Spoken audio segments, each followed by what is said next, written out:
किया था तो इसका स्टैंडर्ड टाइमलाइन जो है वो 17 सेकंड था, लेकिन हमने अभी तक जो अचीव किया है जो इसमें जो स्टैंडर्ड वो 6 सेकंड है। तो उससे आप देखें कि तकरीबन इंस्टेंट ट्रांसफर ऑफ फंड्स है from one place of the country to other place of the country, और उसी की वजह से जो हमारा जो डिजिटाइजेशन का प्रोसेस है वो तेजी से जो है वो आगे बढ़ रहा है, और उसमें हमारी डिजिटल ट्रांजैक्शन जो है उसमें बहुत ही नुमायां इजाफा हुआ है। तो मैं आपसे जो दो चार जो नंबर शेयर करता हूं कि स्टेट बैंक के पॉलिसी इंटरवेंशंस और इनिशिएटिव के नतीजे में माजी करीब में नेशनल पेमेंट इकोसिस्टम में नुमाया तरक्की हुई है। 2024 के सालाना रिटेल ट्रांजैक्शंस की तादाद जो है 5.5 अरब से बढ़कर जो हमने टोटल ट्रांजैक्शंस की हैं डिजिटल प्लेटफॉर्म से 5.5 अरब से बढ़कर 7.5 अरब, 5.5 अरब से बढ़कर 7.5 अरब हो चुकी हैं, और हुजम के लिहाज से ये 38% सालाना ग्रोथ है। एक साल के अंदर 38% ग्रोथ हुआ है। जबकि मालियत के लिहाज से हमारी रिटेल ट्रांजैक्शंस जो हैं वो इसमें 13% जो वैल्यू है उसकी उसमें 13% जो है वो इजाफा हुआ है, और ये 495 ट्रिलियन रुपए से बढ़कर 559 ट्रिलियन 559 ट्रिलियन रुपीस जो है वो हो चुकी हैं। और इसके नतीजे में हमारा जो आप देखें कि गुज़श्ता 5 साल के अंदर जो हमारा जो रिटेल डिजिटल ट्रांजैक्शंस का शेयर है जो कि 5 साल पहले 52% था टोटल ट्रांजैक्शंस का, इस वक्त जो है वो 87% of the total retail transactions 87% of total retail transactions are taking place in digital forms. तो ये मैं समझता हूं कि बहुत बड़ा, तकरीबन अभी जितनी ट्रांजैक्शंस हमारे यहाँ रिटेल में हो रही हैं उसका 87% जो है वो डिजिटल मोड्स के जरिए हो रहा है, और इंशाल्लाह हम इसको बहुत जल्द जो है इसमें मजीद भी इजाफा करने की पूरी कोशिश कर रहे हैं। हम इंडस्ट्री के साथ मिलके और कॉर्पोरेट सेक्टर के साथ और दूसरे स्टेक होल्डर्स के साथ मिलके काम कर रहे हैं, जिसमें बैंक्स का, हमारे जो ब्रांचलेस बैंकिंग के जो वॉलेट्स हैं उनका, और हमारी जो इलेक्ट्रॉनिक मनी इंस्टीट्यूशंस हैं उनका, और इस तरह दूसरे हमारे जो अदारे हैं उनका बहुत, मैं समझता हूं कि इसमें बहुत अहम किरदार है, और उसी के नतीजे में ये सारी जो है वो प्रोग्रेस मुमकिन हुई है। और इसमें स्टेट बैंक ऑफ पाकिस्तान ने अभी रिसेंटली एक नेशनल फाइनेंशियल इंक्लूजन स्ट्रेटजी दी है। ये 5 साल की स्ट्रेटजी है, और इसका पर्पज ये है कि हमने डिजिटाइजेशन के प्रोसेस को आगे बढ़ाना है, और 5 साल का ये पीरियड जब कंप्लीट होगा तो हम देखना चाहते हैं कि अब उस पीरियड के आखिर तक हम अपनी ट्रांजैक्शंस को कोशिश करेंगे कि इंशाल्लाह मुकम्मल तौर पे डिजिटाइज करें। और इसका सबसे बड़ा फायदा जो है वो डॉक्यूमेंटेशन ऑफ इकॉनमी में होगा, साथ साथ जो हमारे जो कस्टमर्स हैं, पब्लिक जो है उनको बहुत इसमें सहूलत होगी। एक तो उनकी जो कॉस्ट ऑफ ट्रांजैक्शन है वो कम होगी, और दूसरी उसमें एफिशिएंसी आएगी, क्योंकि एफिशिएंसी इन ट्रांजैक्शन, जब आपके फंड्स एक जगह से दूसरी जगह इजीली ट्रांसफर होंगे, और साथ साथ आपने जो पेमेंट्स करनी है बिजनेस की वो फौरी होंगी, और आपके पास जो फ्लोट पहले बैंक्स, आपको पता है कि 3-3 दिन 5-5 दिन एक ट्रांजैक्शन में लगते थे, तो उसके नतीजे में हमारे कारोबारी जो हजरात और बिजनेसमैन जो है, और बिजनेस जो है कॉर्पोरेट सेक्टर के, उनके फंड्स स्टक हो जाते थे, और वो ट्रांजैक्शंस और जो उन्होंने दूसरी ट्रांजैक्शंस करनी होती थी वो नहीं कर पाते थे। तो लेकिन अब इसके नतीजे में आपका फौरी ट्रांजैक्शन का होना और साथ कम लागत पे होना, तो उसकी वजह से बिजनेस को जो है वो बहुत फायदा होगा, और साथ साथ पब्लिक को भी बहुत फायदा होगा। तो मैं बस इसमें जो हमारा जो एंड गोल है कि अभी 5 साल पहले जो डायमंड रूफ कोट घर पर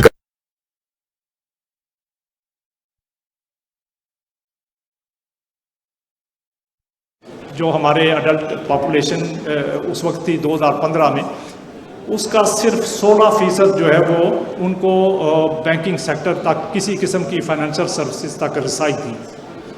उनकी एक्सेस टू फाइनेंशियल सर्विसेज सिर्फ 16% थी पर जा चुकी है। इस वक्त हमारे जितनी अडल्ट पॉपुलेशन है उनके 64% हिस्से को किसी ना किसी फॉर्म में फॉर्मल फाइनेंशियल सर्विसेज तक एक्सेस जो है वो हासिल है। और जो हमने इस स्ट्रेटजी, जो हमारी नेशनल फाइनेंशियल इंक्लूजन स्ट्रेटजी है, इसमें जो हमने टारगेट रखा है कि 2028 तक इंशाल्लाह हम इस पॉपुलेशन के इस हिस्से को, जो अडल्ट पॉपुलेशन है, इसको 75% of the total adult population तक को हम फाइनेंशियल सर्विसेज तक जो है वो जो एक्सेस है उसको मुमकिन बनाएंगे, और उसके नतीजे में मैं समझता हूं कि इसका मईशत के ऊपर भी बहुत मस्बत असर पड़ेगा।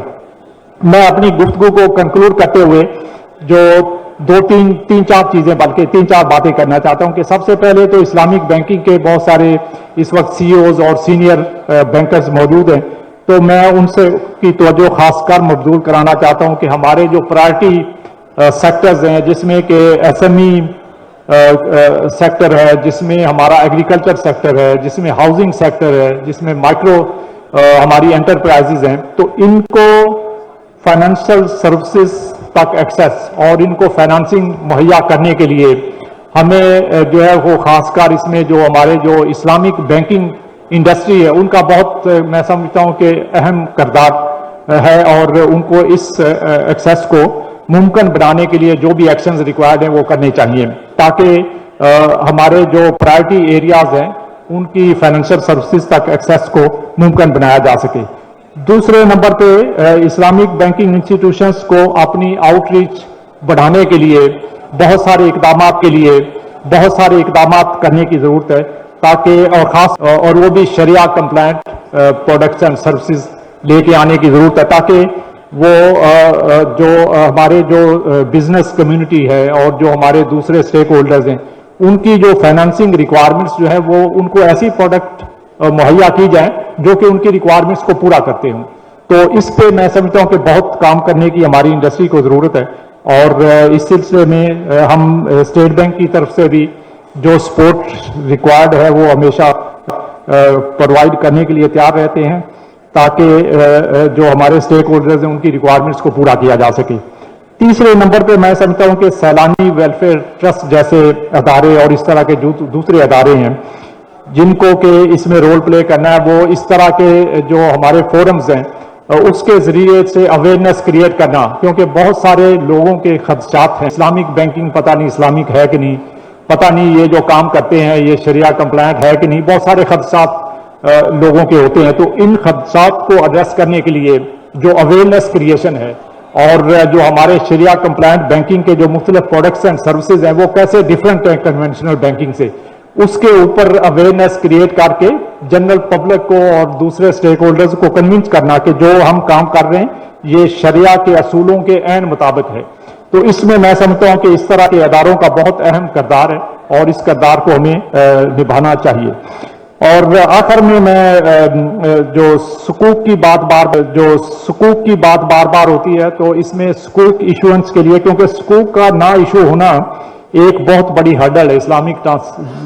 तो उसके सिलसिले में बैंकिंग इंडस्ट्री को और रेगुलेटर्स को और गवर्नमेंट को जो किरदार अदा करने की जरूरत है, तो मैं समझता हूं कि उसमें हमें मिलकर जो अंडरलाइंग इश्यूज हैं उनको एड्रेस करना चाहिए, ताकि हम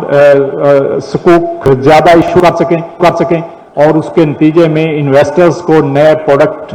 जो कि शरिया कंप्लायंट वो फराहम कर सकें, और उसके नतीजे में इस्लामिक बैंकिंग के इंडस्ट्री के अंदर इन्वेस्टमेंट जो है वो मजीद बढ़ेगी, और उसके नतीजे में इस बैंकिंग इंडस्ट्री का शेयर जो है, इसका शेयर जो है वो टोटल बैंकिंग इंडस्ट्री में भी मजीद बढ़ेगा। तो इसमें हमें सबको अपना अपना रिस्पेक्टिव किरदार जो है वो अदा करना चाहिए। तो मैं इसके साथ ही अपनी बात को खत्म करता हूं। मैं एक बार फिर